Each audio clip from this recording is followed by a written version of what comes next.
able to make it today because I know we had a handful of people who just wanted the recording because they were had something else that they were doing today. So if you guys are okay with that, most of it will be the like PowerPoint presentation, not your faces, but every once in a while you might pop on screen. So if that's okay, then we'll go from there.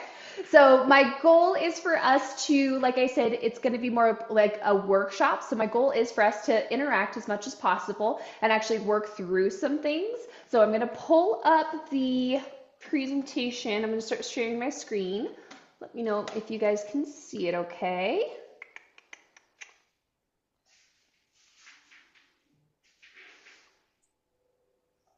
Oh, okay. I've got one more person looking for the invite. Let me send that over real quick. All right, are you guys able to see that? Yeah. Yes. Okay, Yep. beautiful. Let me send this over. Okay, and cool, perfect. So this is the stages and evolution of meal prep. This is our first official Building University kind of presentation slash workshop. So this is a little bit new to me and my clients. So please, by all means, definitely let me know if you have any specific feedback. I think I'll probably end up sending like a what you call it, like a survey at the end to see how it went, if you felt like it was helpful, if you thought that we could have done anything else. Because my goal and idea is to be able to continue to do some helpful workshops like this, some of them nutrition based, some of them a little bit more fitness based and stuff like that, but being able to kind of explore some different topics and kind of change subject each time that we talk about it. I think that'd be really fun. Just to I like teaching. I think it's fun.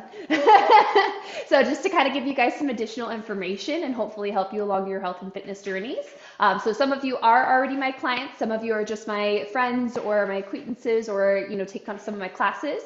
So I appreciate all of you for being here. And again, if you have any feedback, just let me know. So for this, I did include a medical disclaimer. Since this is nutrition based specifically, I am a personal trainer.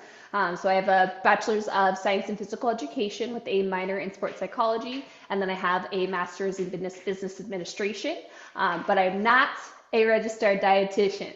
So hence the disclaimer.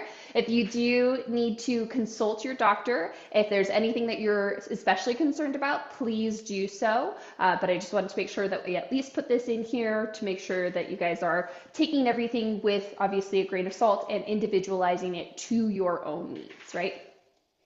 So first thing we're going to talk about is some odd decisions. I don't know how many of you have seen this yet. I think the ones in my Building University have seen it.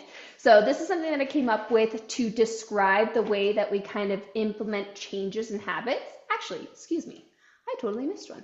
There we go. Okay, pause, go back.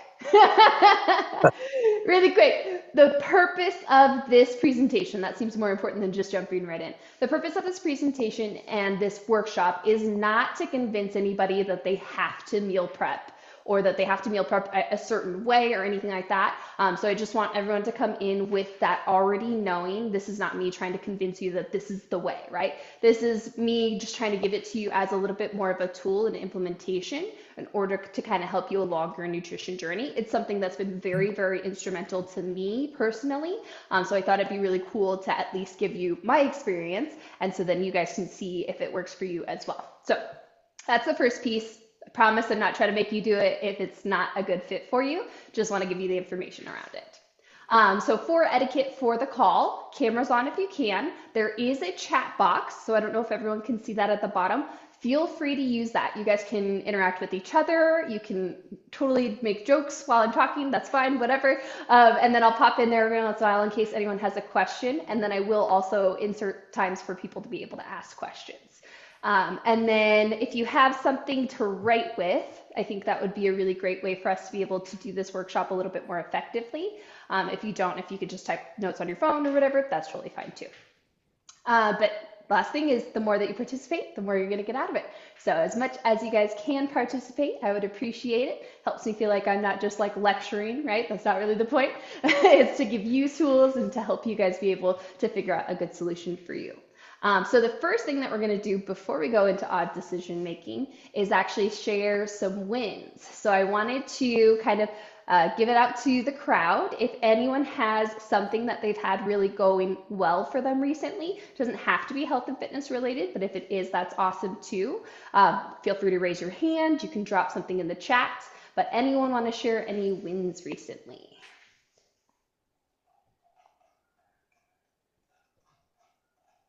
Caitlin, I know you had one. Do you want to share yours?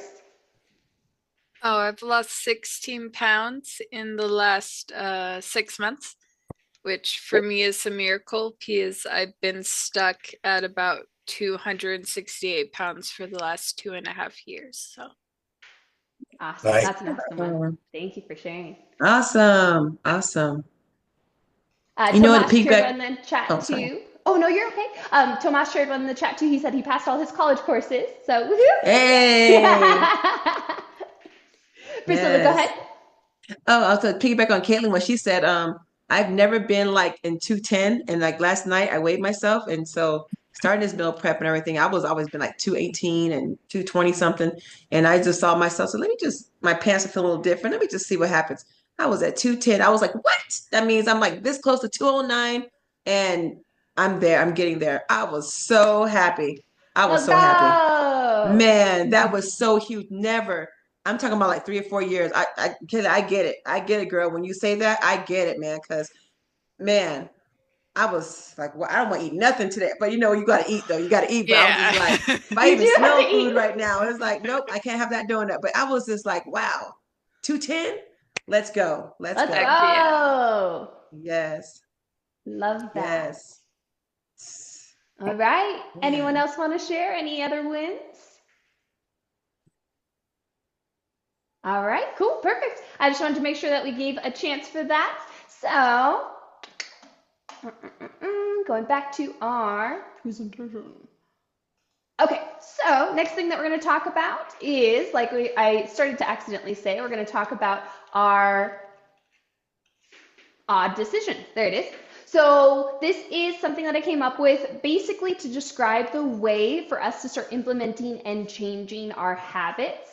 So a lot of what we're doing in like this meal prep world is really just trying to build better awareness. So that's what the A is, right? Build better awareness of not only like what we're consuming, but maybe what we should be consuming, how much we're consuming, right? All of those things. So everything that we're doing in this realm is really just about building that awareness and making sure that our portion sizes are correct and that we are, trying to switch up our nutrients and have a lot of variety of foods. And we'll get into the details, but that's essentially what we're trying to do is just create better awareness, right? So that's the first step. W is going to be weighing options. So what we're going to go through today is some different stages of meal prep and kind of like what level you can almost do, if that makes sense. And so you get to weigh those options and see what's the best fit for you and your lifestyle, depending on not only what you need, but also what you want to do. I'm not going to lie, I had a couple of people that were like, I just don't want to meal prep. I'm good. Thank you very much. And I'm like, okay, that's fine. So if that's the case, that's totally fine too. We're just going to go through at least how it can be instrumental and how you can use it if you decide to use it, right? And then the last is D, making deliberate decisions. So we all know life can pass us by so quickly without us kind of doing anything, right? You're just kind of floating along and you go to work every day, you come home every day, and like it just passes by so quickly. So D is really like taking intention back into it, right? Making sure that we're making those deliberate decisions and that we're deciding what happens to us in life instead of letting like life happen to us, right? Yes. We've got a little bit of feedback. I think that might be Tomas. I'm gonna try and mute him. Okay. All right. So next is just a quick overview of what we're going to go over. So first we're going to go through the pros and cons of meal prep, kind of what it can be used for. Then we're going to go through the evolution. So this is the stages and evolution of meal prep. The evolution is kind of like my own meal prep journey with my husband. I actually had him sit down with me and we kind of typed out a little timeline of like how we've been working through this and like the progressions that we've made. So that'll be interesting to walk you guys through. And then for services, if you are like super busy and stuff like that, and you don't have time to meal prep, we're going to talk about some alternatives. If you're short on time, these are some things that you can do instead. And then again, we'll talk about those 4 stages of meal prep, and we'll go through closing, which is just going to be some additional tips that we've kind of learned along the way. Any questions so far? Okay, beautiful. So, first thing is going to be where we are starting to interact again. So, assumptions. I want to hear everyone's assumptions. You can come off mute or you can put it in the chat. What does meal prep even mean? What does it indicate to you? What do you think when you think meal prep? The first things that I hear from most people is that I'm going to eat chicken, rice, and broccoli every day, and then I can never go out and eat food again. So I'm sure there are more than those. Please, by all means, what other assumptions do we kind of see or hear when it comes to meal prep? When I hear meal prep, I feel like food is already ready for me to eat. That's it. Oh, okay. And it's where it needs to be. Like I don't have to worry about calories and this and that. It should be like where it's supposed to be, and it's prepped for me. And I just go ahead and just get my fork and spoon and have fun with it. That's Nice. it. Nice. Mhm. Tomas says make a big meal and eat that every day for a week. Yeah, a lot of people think that. Yep. Absolutely. And that's one option, right? I agree. To me, it's convenience. I don't have to worry about it. hmm Done. Absolutely. Let's see. Serena says eating week old. For real, eating week old food and pretending it's enjoyable. Totally get that. Leanne says eating the same thing every day. Absolutely.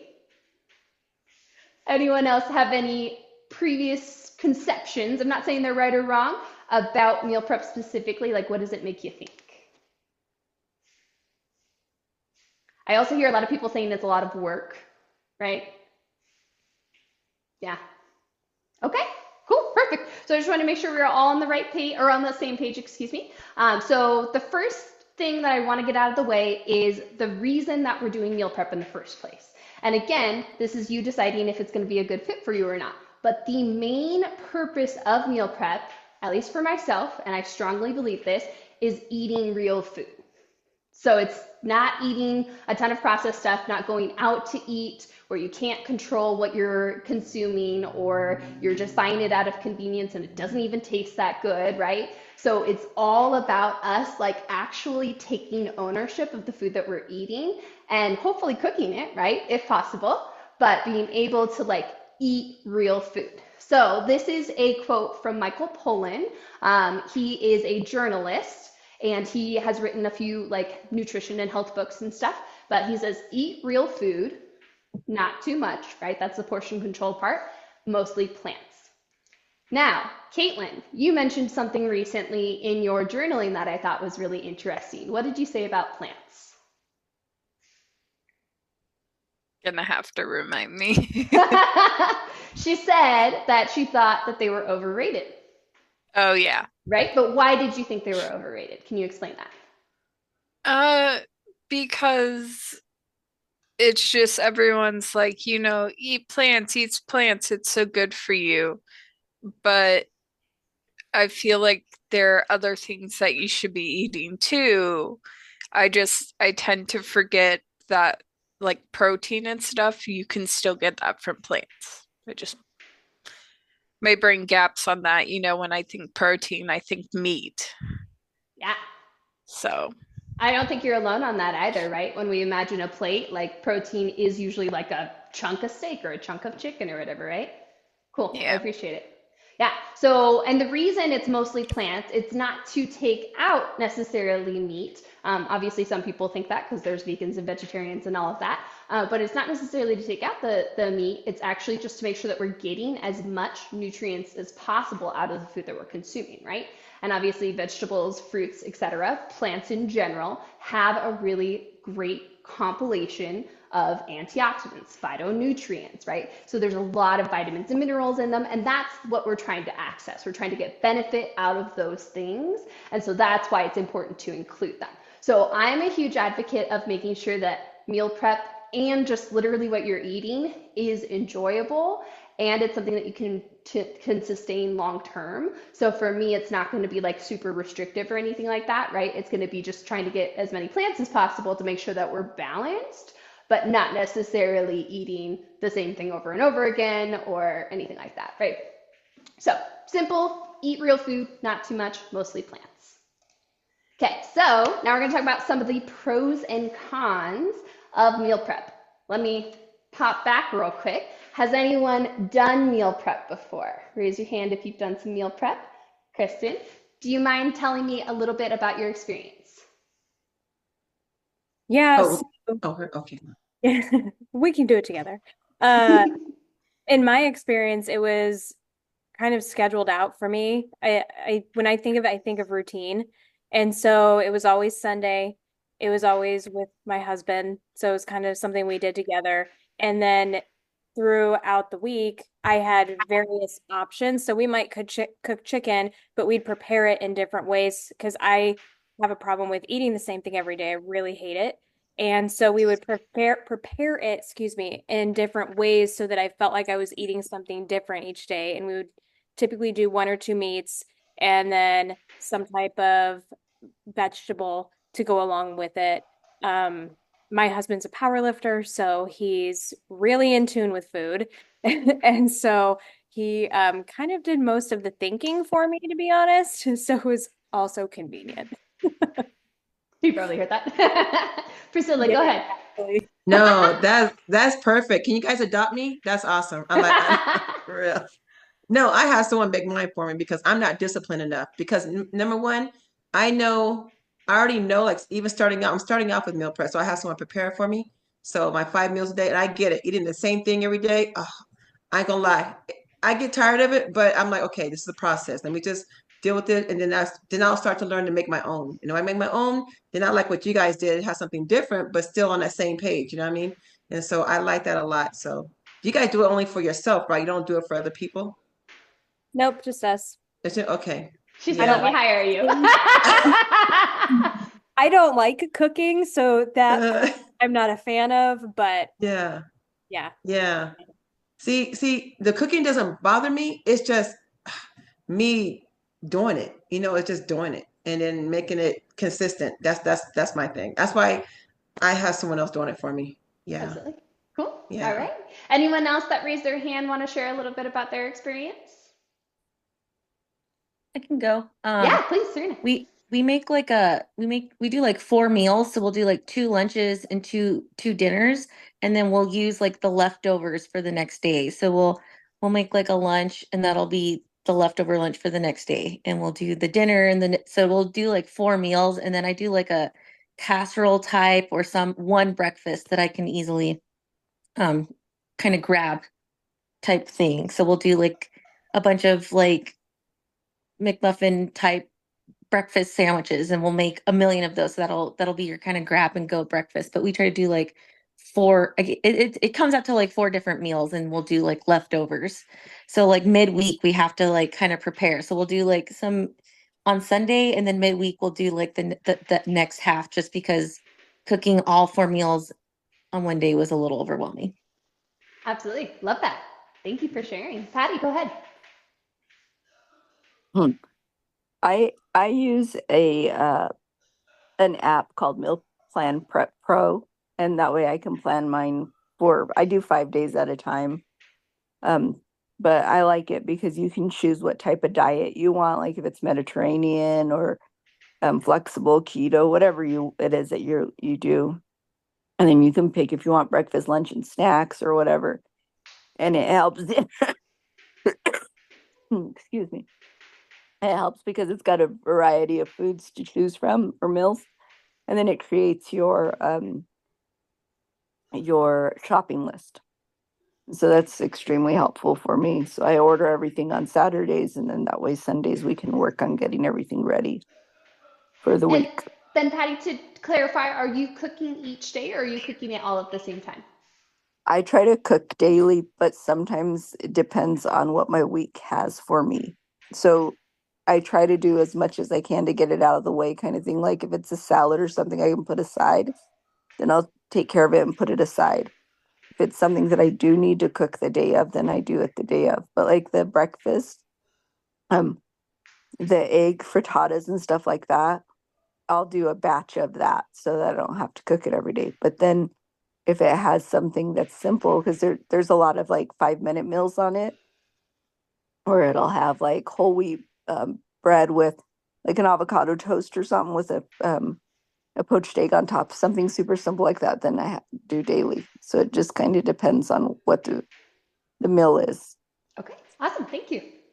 All right, cool. So we're going to pop back in and we're going to talk a little bit more about some of the pros and cons. Some of you have already said a couple of these, so that's awesome. So we're kind of on the starting page here. So pros on the left, so helps with portion control. So the biggest thing that I hear from a lot of people when it comes to portion control is, for example, a couple might eat different amounts. So you can adjust your meal prep accordingly. You just have to figure out whose is whose, right? But one of the things that it does help with is like you eat what's in your plate and then usually you're done eating, right? You're not going back for seconds. You're not, putting more on your plate because your eyes are bigger than your stomach, right? We've all been there. I've had a lot of meals that we had that were so good, not even just meal prep, just in general, that like I kept eating it only because it tasted good, right? Not because I was even hungry. So that kind of helps to negate that. And so we can control a little bit more of the portions. The next one is better nutritional awareness. So usually, like we were just talking about, you're starting to look a little bit more at labels, maybe starting to look a little bit more at meal composition. So we start to get a little bit more aware.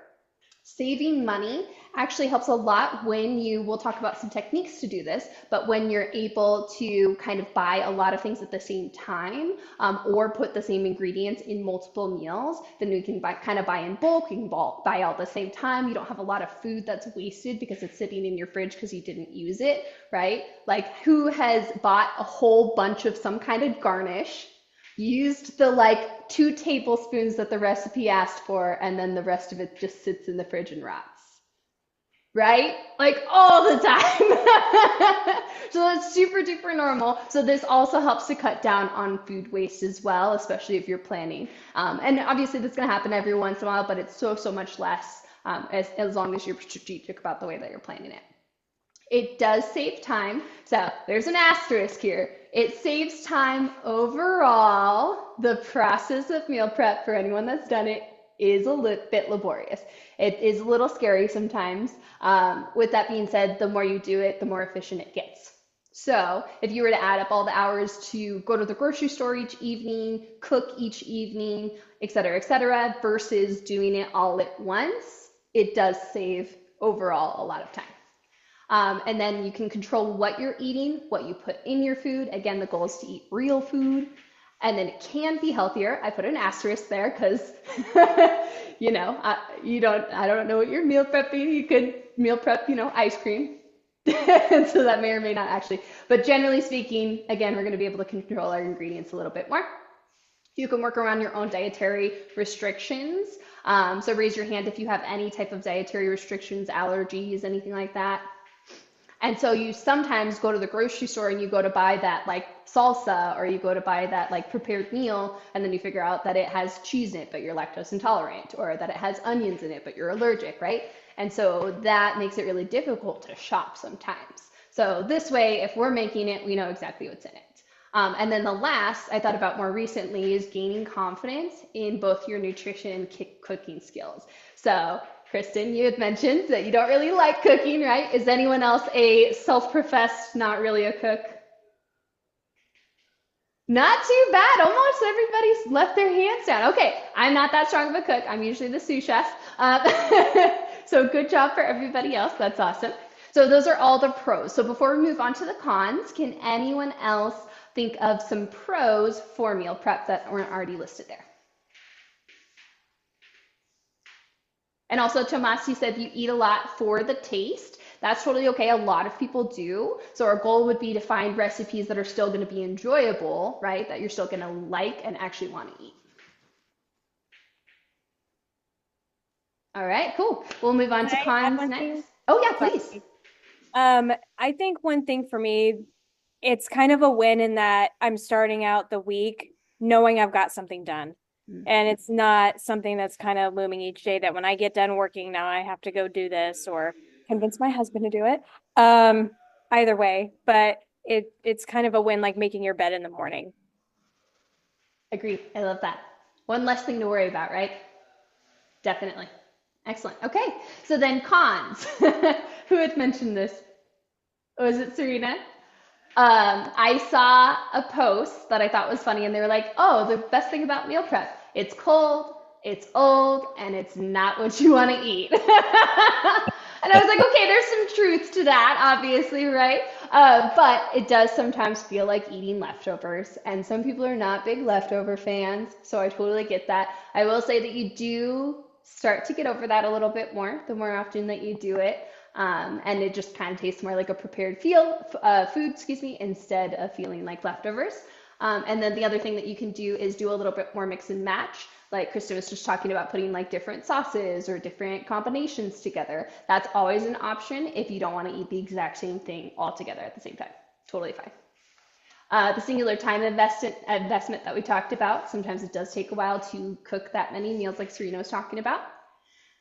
Money for supplies, sometimes that's a factor. If you don't already have the Tupperware, we actually ended up buying a stand-up freezer to be able to cycle through our meals a little bit more effectively. So then we had to spend money on the freezer, you know what I mean? So small stuff like that, but it does add up a little bit. The single grocery bill is a little scary when you're buying 2 weeks of food at a time.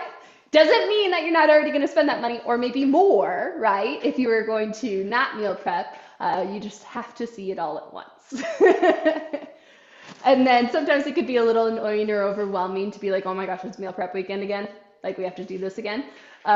So that's, again, something you kind of get used to. And then the last one is just that there's a little bit of a learning curve. So it does get better as you continue doing it. Anyone else have cons for meal prep?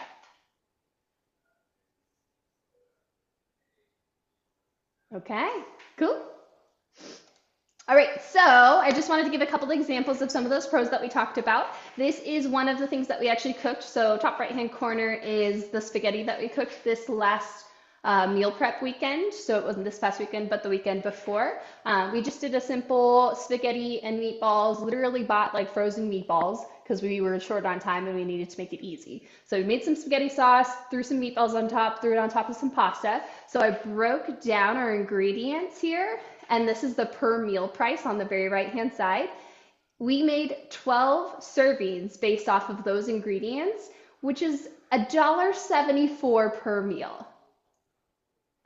I knew it was going to be little, but like, that's pretty good, right? So that's a whole spaghetti and meatballs with broccoli. Sam, go ahead. Oh, I say no, that's really good. I mean, that's one thing I do find you are a lot more efficient with your food. You don't waste as much. You know, usually you save something, think you're going to do it, and then at end of the week when it's trash time, you're throwing away dollars. So Yes, absolutely. I totally agree with that. you So feel horrible. you can kind of plan around it, right? And be a little bit more strategic about how you're going to use those ingredients. That's a really good point. So I thought that was kind of fun. $1.74 per meal, pretty solid. So I went on Olive Garden's website just to see. I was like, okay, how much is it in a restaurant? $17. None of us are surprised by that, right? And then of course you add, tax and gratuity, or if you get it delivered, blah, blah, blah, blah, right? And so it's going to be probably $20 if you have to go get that from Olive Garden. So that was a pretty big difference. 10 times, 10 times as expensive to get it from the restaurant. The next piece is healthier. So I wanted to go and kind of show you guys the difference in the nutritional composition of the two meals. So we can all admit that the one from Olive Garden is probably huge, right? All of their portion sizes are pretty big. So there's a chance that that is 2 portion sizes instead of 1, or maybe even 3. So keep that in mind when we're comparing these numbers. But for example, the calories that are in, let's say that you were really, really hungry and you ate the whole thing, right? The calories that are in the Olive Garden one, 1,100 calories. Some people eat like 14 to 16 a day. That's 2/3 of your daily caloric intake, right? So that can add up really, really quickly. Carbs, 106. If this gives you any perspective, generally speaking, people that are trying to watch their carbs, it's like 60 to 70 max per meal. So 106 is a lot, so 1.5 times. The fat is 3 times as much in the Olive Garden option. And then the sodium is 1.5 times as much, but this is from the one that I found in MyFitnessPal. If you look at the bottom, this is actually the one that I found on Olive Garden's website, and it says that the sodium is 2,350 milligrams. Oh, In one meal. That's a lot, right? So that's just an example of that nutritional breakdown. So you can really see the difference between something that you would make versus something that you'd get at a restaurant. And that's very, very common, right? Something else that Bob and I talk about a lot too is a lot of the frozen foods are very similar, high in fat, high in sodium, and that's to try to preserve the foods, right? So we have to be careful about that. Okay, so any other comments about the pros and cons of meal prep so far? No? Okay, That's cool. what I put in the chat, that it's less dishes throughout the week is a pro. Yes, more dishes while you're making them, right? But less dishes throughout the week. Exactly, absolutely. That's really good. I like it. All right, cool. So next we're going to go into the evolution of our meal prep. So this is just kind of a timeline of what we were working through. So I was appalled actually to figure out that we have been meal prepping for 10 years. I knew it'd been a while, but wow, that was actually much longer than I expected. So it was about 2014. And of course, you guys know that like I'm a little bit of a health nut, so I thought I started it too. And my husband was like, "Oh no, I just randomly thought that we should start meal prepping." And I was like, "Oh, okay. I thought it was my idea and you were resistant and didn't want to do it, but apparently it was his idea. He has a better memory than me, so I'm totally going to give it to him." So apparently he decided to initiate that, which is great. And so what we did is we started to meal prep, but we like dove all in, right? We prepped 8 to 10 recipes a week. And Patty, you said you did like 4 to 5, right? Yeah. And so that's like kind of reasonable. We like basically doubled that. I don't know what we were thinking. It was crazy. We tried to do like our own homemade granola. We did a bunch of juicing. We were probably spending more money on groceries just because we were trying to do everything from scratch. Tried to make hummus from scratch, whatever, right? So we were doing everything, portion controlling all of our snacks into little baggies, into little containers. And it was like doing the most. So fair warning, try not to do that, right? Ease into it a little bit more because you're more likely to stick with it. In 2017 is approximately when we started going to the farmers market because we were living in Portland. So they had this cute little farmers market downtown. And we went to the Portland PSU farmers market, Portland State. And so every Saturday we would go get this big bunch of beautiful vegetables and all this stuff. And it was a fun experience, but obviously you have to take the time to go to the farmer's market. You have to pay farmer's market prices. You have to, right? And so we realized, okay, even though this is fun, it's like not necessary, right? And then we also, I don't know if this is the Portland hippie vibes, but we tried going vegan for 3 months. Not like, has anyone tried vegan or vegetarian? No? Okay. It's a lot of work. It's gotten better. I think there's a lot more vegan options and vegan substitutions nowadays. But at the time, it was trying to make everything that we ate normally, but out of plants, which was just a terrible idea. If you ever decide to go vegan or vegetarian, I highly suggest just eating vegetable-based foods. It makes it so much easier. Eating plant-based foods makes it so much easier than trying to like make a burger out of beans. I'm just saying it was a lot of work. So that didn't last very long. So we were only vegan for 3 months. That's when we bought our stand-up freezer, and then we started to kind of just get overwhelmed. We both started working a lot. That's the same year that we got married. And so then we took all that we were doing through meal prep and we're like, we can't do all of this. We need to like pack it down. So we got back to the bare essentials, and it was obviously not fun. That was kind of a boring chicken and rice phase. So that was something that we had to go through too. I cannot see you as vegan or vegetarian. I tried my best. And then 2020, COVID, all of that, we actually ended up doing subscription-based services. So that's something that we'll chat about today too. So the first one that we started with was HelloFresh. Has anyone tried HelloFresh before? Yeah? Okay, good handful. Awesome. So I'd love to have your feedback on that. We found that it was a little bit too much work for us still because we were still pretty busy, and we were both working a lot. I think I had 4 jobs at the time, which was pretty normal for me in my early 20s. And so we decided that we needed instead to do a subscription-based service where the food was already cooked. So that's where we decided to do Factor instead. Turns out, duh, it's really expensive. So we were spending a lot more money doing Factor. So eventually we ended up giving that up as well. And then in 2021 is kind of where we started to settle into our middle ground. Like, how can we make this manageable? How can we eat a decent amount, but still be able to keep it like time sensitive because we're still really busy? And then that's when we started doing meal prep every 2 weeks instead of weekly, because that helped to take a little bit of burden off, so that we had a weekend every other weekend where we could actually go adult and do adulting things, right? We didn't have to be home every weekend prepping food. And then this is also our like new era. I don't know if anyone's a Taylor Swift fan. I am not, but it's okay. Our new era of like homegrown ingredients. So my husband got really into planting plants. So we've got like a little hydro garden where we have little herbs. We've got some like greens growing in the back. I don't know if y'all have seen our mustard leaves. They are literally this big. Who knew that they could get that big? It's crazy. So it was pretty impressive. So now we're starting to create a little bit more like fresh meals and stuff like that too. So we're not just eating things from the fridge or freezer. Any questions about that kind of journey?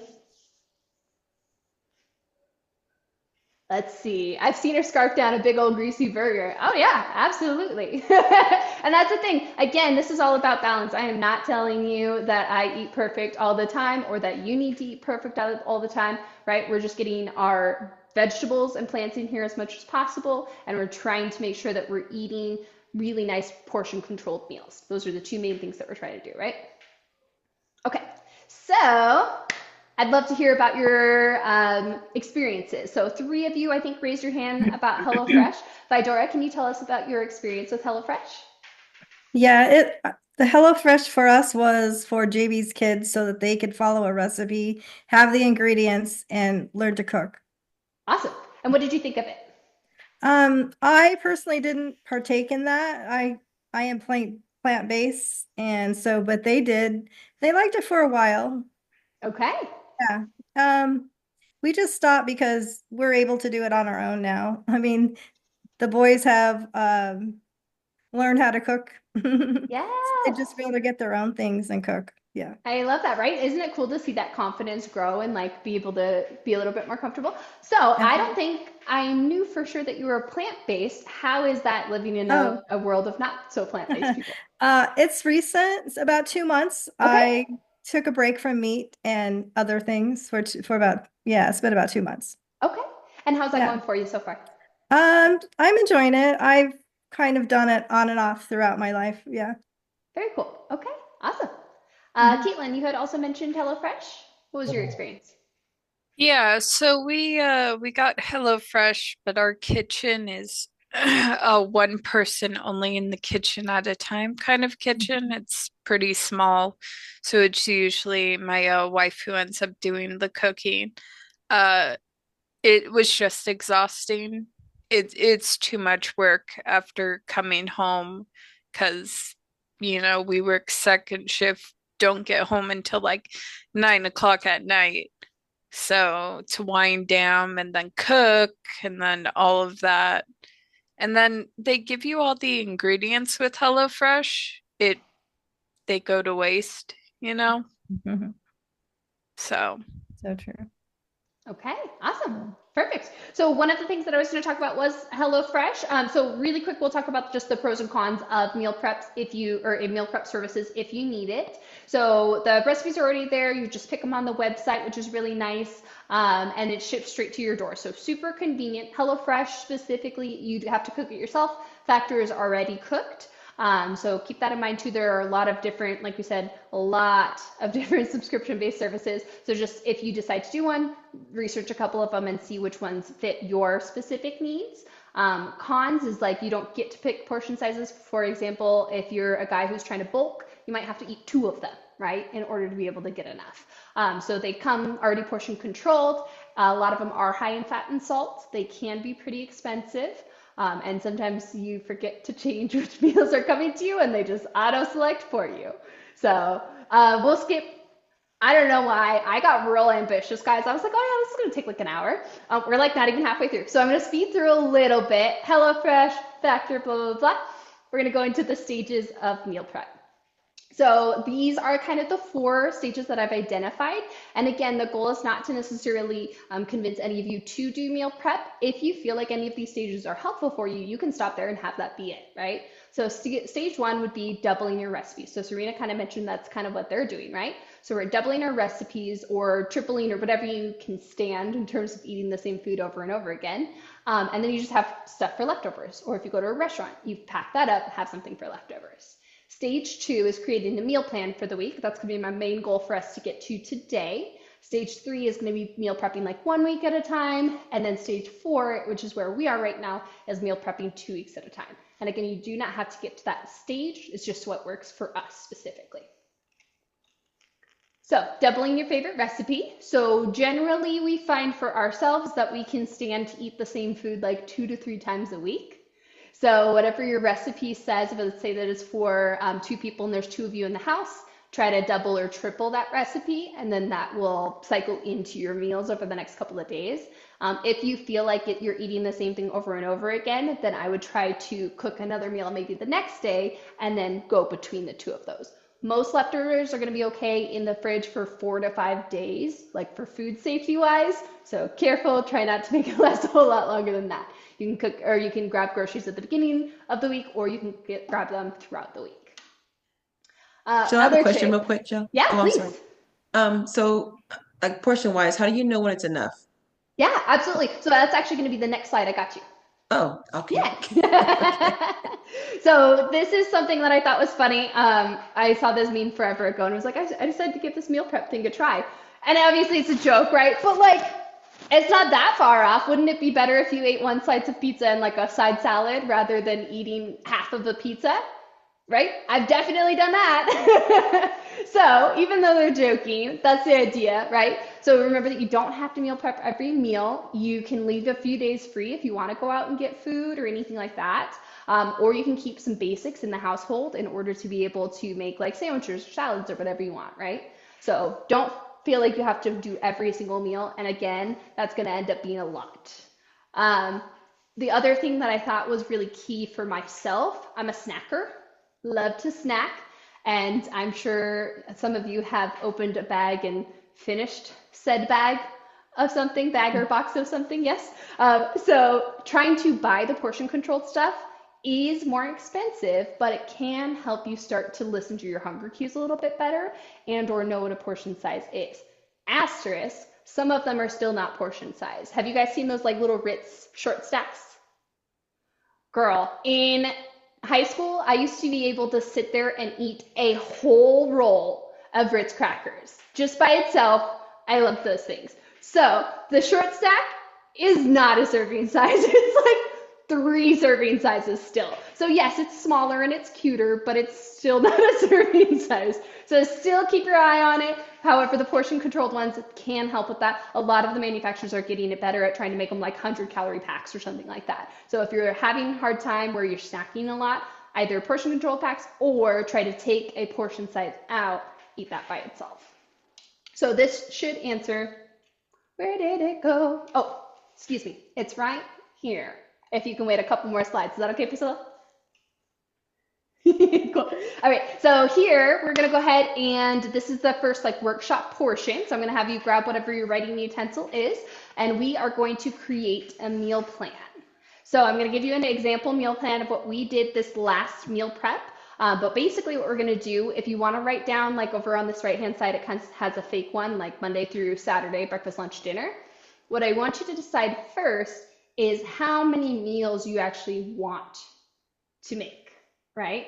Are you making breakfast, lunch, and dinner? Are you only making dinners? Are you only making lunch and lunch and dinner? So if this helps at all, I make my breakfast burritos every like 3 weeks, and that's separate from our meal prep. And then our meal prep will cycle through for lunch and dinner. So decide which days and which meals you would like to plan out. And then let me know, put a 2 in the chat once you've got your number.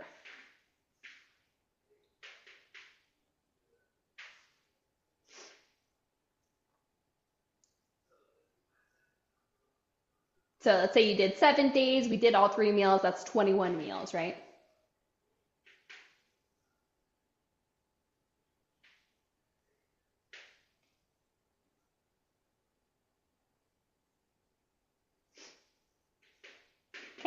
Patty's ready.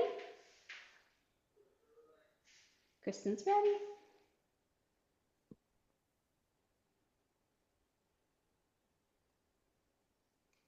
Beautiful. Okay, everyone's starting to file in. So the next thing that we're going to do is we are going to figure out how many meals we need to create. So think in your head really quick, am I willing to eat the same thing 2 times, 3 times, 4 times, 5 times in a week?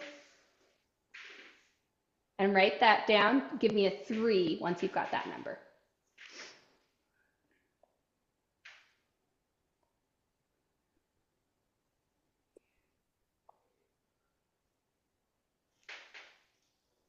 Awesome. Okay, so simple math. Now we're going to take the total number of meals that we decided to cook, and then we're going to divide it by the number of times that we're okay eating that meal. And that's going to give you how many recipes you need. Give me a 4 when you have the number of how many recipes you need.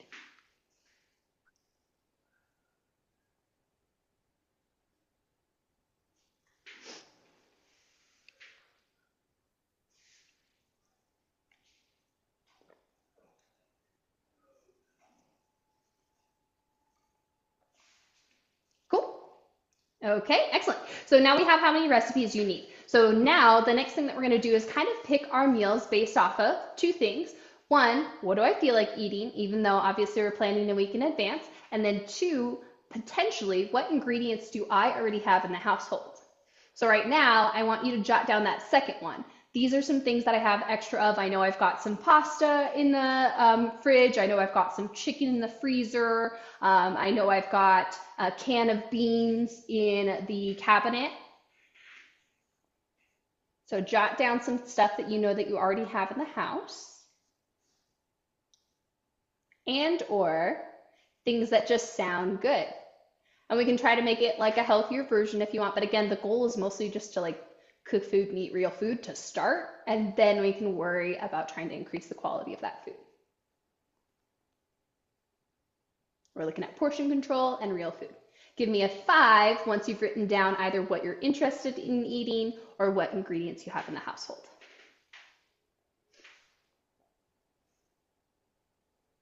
And what's nice is when you start to perpetually do this, we'll end up having leftovers left over from last meal prep. So that's like that many less meals we have to cook.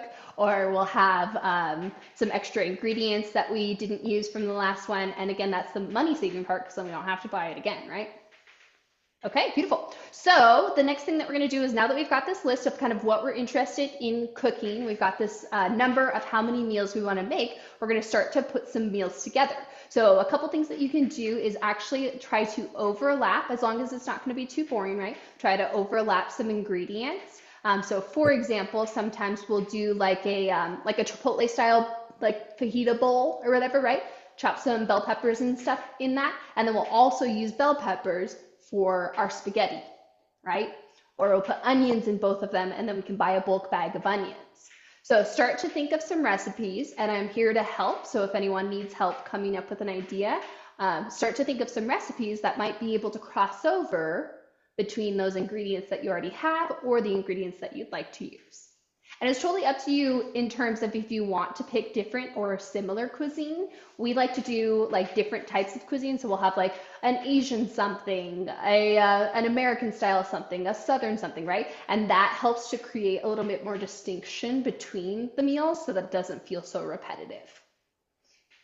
And the other option is you totally do chicken and rice and broccoli, and then you put a different sauce on top, right? Because barbecue chicken is going to taste different than, ranch chicken.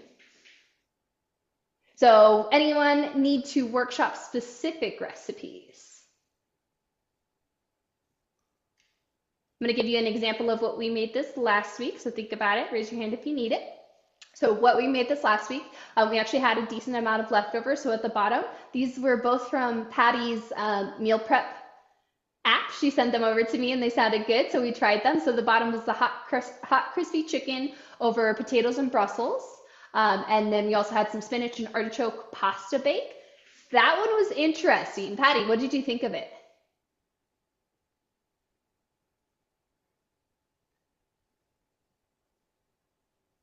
Oh, which one?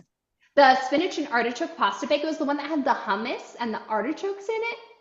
I liked it. It was interesting. It's like a nutty flavor, so I'm allergic to nuts, so I can't have a whole lot of stuff. So I liked the creamy, and I really like artichokes. Yeah. It almost tasted like Alfredo to me, but like a Mediterranean Alfredo. You know what I mean? Yeah, and I think that was actually off of the Mediterranean diet one. Nice. And I like the hot crispy chicken a lot. Yeah, that one turned out really good. So I do have all of these recipes available. If you guys want them, just let me know. But these are kind of what we have put together. And then we cooked hamburger steak or loco moco if you put an egg on it, spaghetti and meatballs. And then we used this low sugar barbecue sauce that we found and did chicken and thighs over potatoes and Brussels. So again, potatoes got recycled, Brussels got recycled.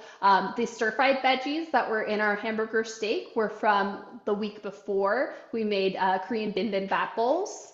So we just had a bunch of extra leftover stir-fried veggies, and so we used it for that. So you see where we're kind of like cycling through. So again, I'll ask one more time, does anybody need help workshopping a couple of recipes?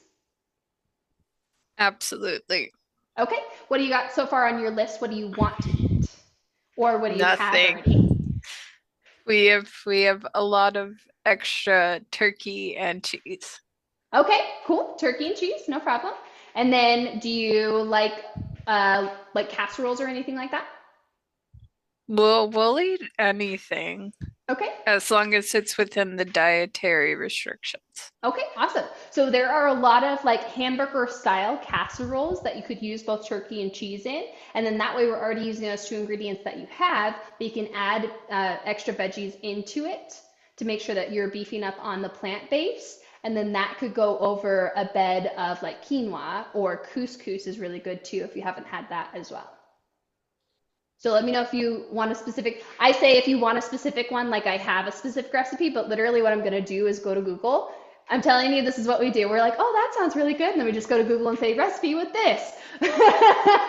So like, you're going to do the same thing I'm going to do, right? But that's literally all we do. We're just like, that sounds good. Or I'm interested in using this product that we have, or we haven't used this ingredient in a really long time. And then we just look up recipes on the internet for that. Nothing fancy, right? So any Okay. questions about that? No, I can look up hamburger style casseroles. Cool, perfect. Okay, so this is going to answer your question, Priscilla. I said, want to get more scientific? With a disclaimer, this is not necessary. However, if you are specifically trying to make sure that you're hitting your protein goals, which some of my clients are, then you can do this. So there is a better way of figuring out exactly how much protein you need if you know what your lean mass is, if you know how much muscle you have. So I can give that to you if you do know that lean mass. If not, this is a general thing that you can use, 0.8 grams of protein per pound of body weight. So let's all do that really quick. Write down your body weight, pull out your calculator if you need to, multiply it by 0.8, and that's approximately how many calories you should be consuming in a day. And I understand that it's 7 our time, so if anyone needs to go, that's totally fine. I'll keep going for a few more minutes and try and get through a couple more things. So give me let's go 6 in the chat once you have what your protein goal is.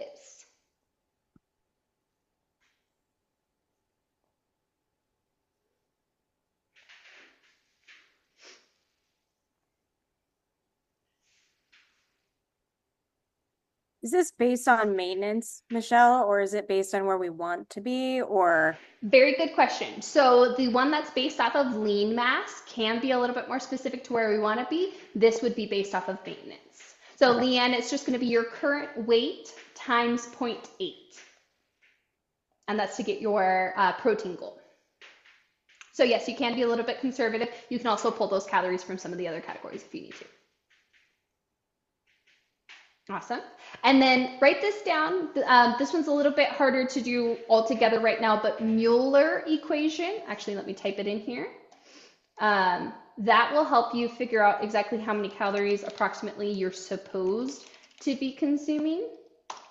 So you can find that on the internet pretty easy, but that way you at least have a base calorie number. So what you're gonna do, let's just put everybody at 2,000 for today, for right now. So you're gonna take 2,000 calories. For protein, it is, now we're getting complicated. See, this is where I'm like, you totally do not have to do this. This is not necessary at all. However, if you want to, we will absolutely fuel that. So Each gram of protein has 4 calories in it. So now that we've got how many grams of protein that you need, you're going to multiply that by 4. And that's going to tell you how many calories. So give me a 7 once you've got your protein calorie number. We're just going to keep going up the numbers.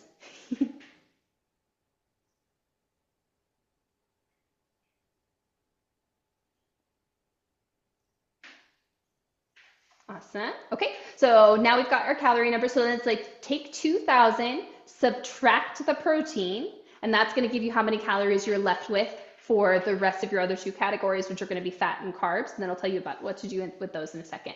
Give me an 8 once you know what the rest of your calories look like.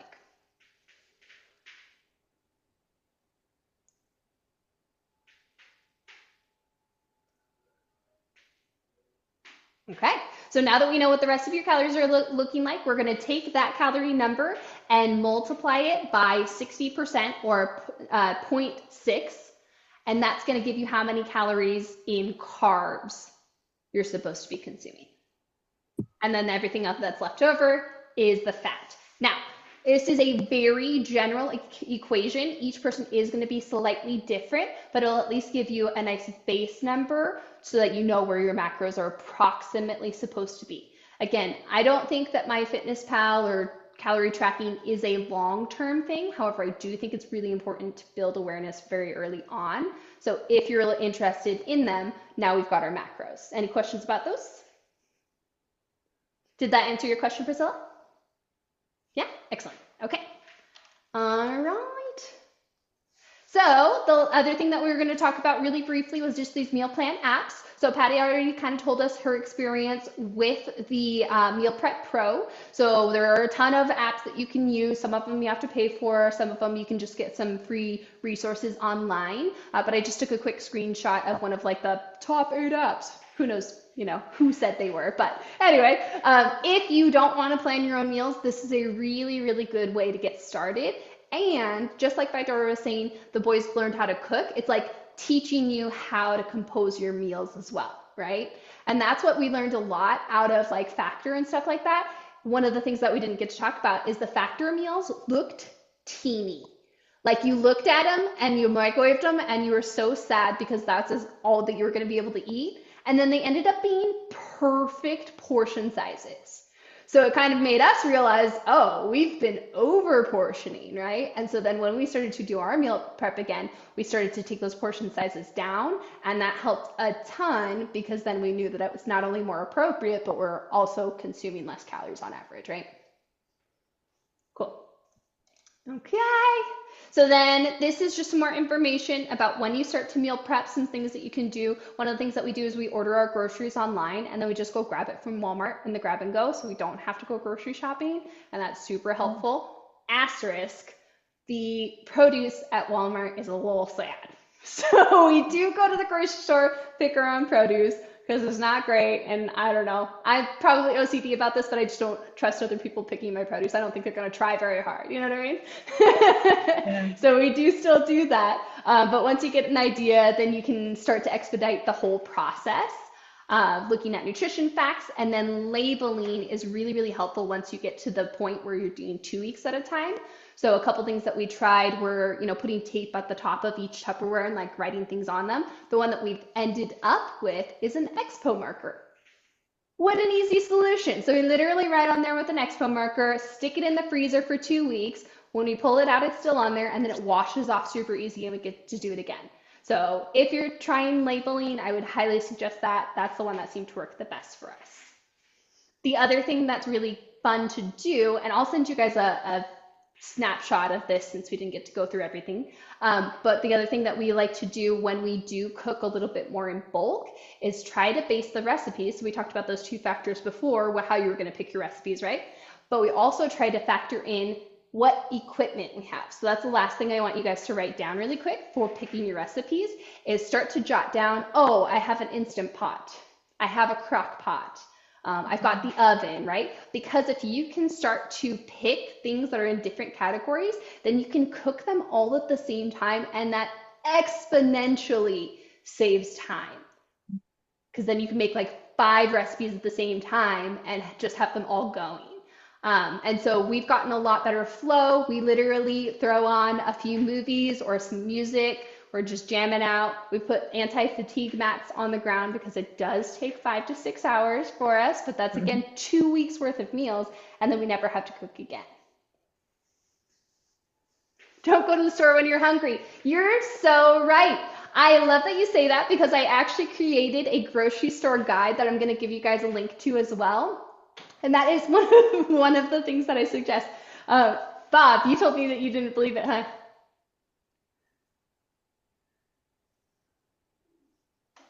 I didn't what?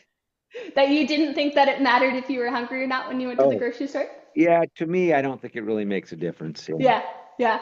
I do get a little cravey. And the less often you get cravey, the more often you kind of gain that control, I guess, right?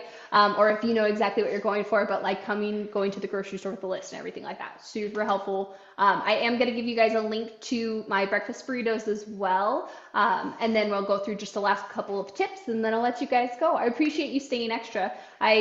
Like I said, got a little over ambitious. I thought we'd be able to cover a lot more, but I'll send you a copy of this and everything too. So last couple of tips.